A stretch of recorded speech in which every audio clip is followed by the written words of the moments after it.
We're filming this, in other words, to really then take it to a wider audience so that we affect 42,000 students that exist in the Archdiocese, and most especially those areas that, are more challenged. Just very quick introduction for each of you, just like I did. Hi, good day. I'm Andy Hovell. I live close by to the school, right up there. And I'm connected. I have a son in the boys' school, and I have a daughter in the girls' school here. Wow, you got double trouble. Huh? Yeah, yeah. God bless you.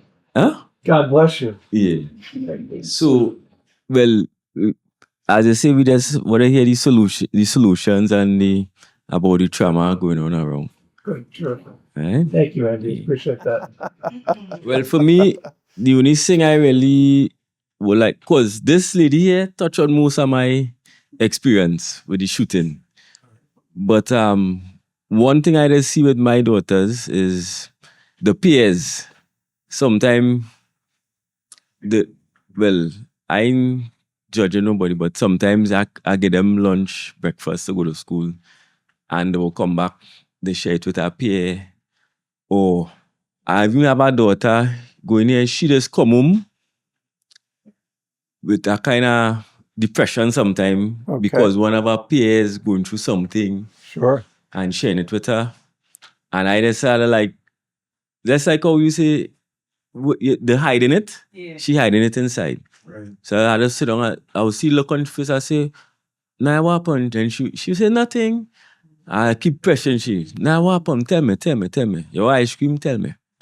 And then she will say, one of her friends going through this at home, and they're going through that at home, and she just kind of feeling bad for them now.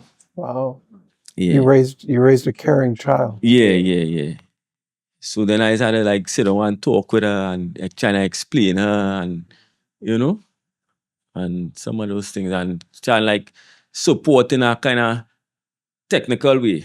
So even if she asks for funds to come to school, I'll say, right, look at lecture, buy some for your friend, wherever.